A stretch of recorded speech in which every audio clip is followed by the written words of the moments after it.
in terms of, within just the last 5 years, we've talked a lot about the experience economy, the book, the experience economy, the idea that we're not just in business to sell services or things like that. We need to create a customer experience because now there's so many options for them. So they want to know. I feel like you're ahead of the curve in that you went into healthcare, which is very much not known as a great experience. It's often known as a bad experience. And you created that long before other businesses onboarded with this idea of we need to create quality experiences, not only for our consumers, but for our employees, for anyone who touches that. So sure. Was that ever intentional? Obviously improving, upon a problem that was out there, but...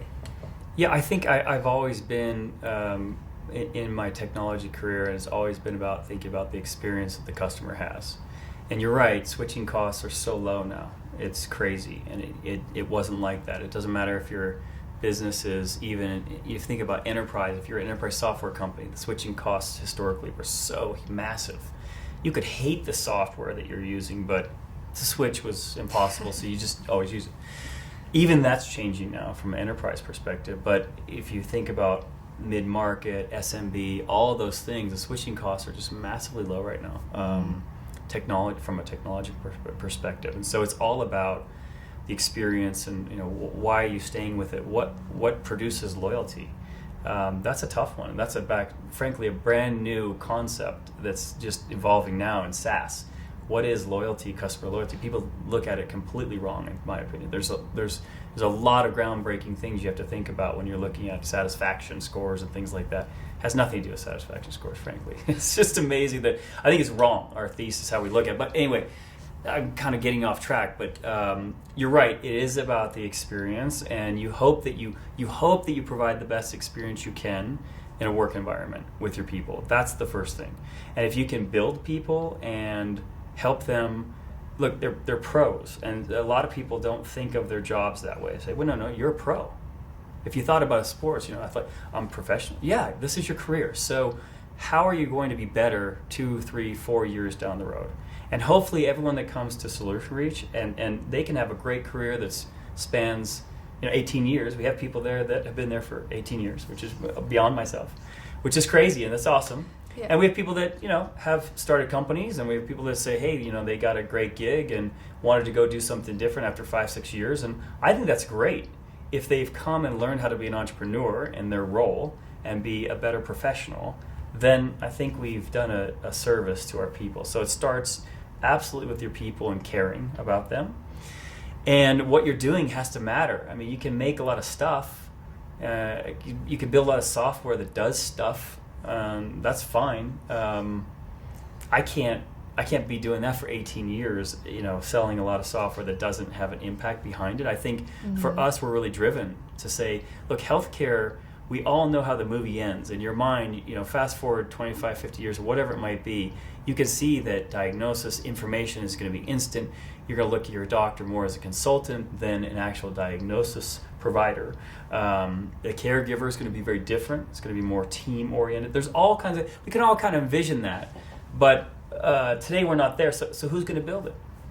How's it going to change? I always ask that question, so who's going to do it? Well, we've got to do it. I mean, I feel like there's a lot of great companies in healthcare trying to do it in the world. Awesome. Well, we need to be one of them. And, today we're engaging with close to 100 million unique people. So that's 1 out of 4 Americans, and through our physicians. So we're in a position to actually have an impact and change the experience.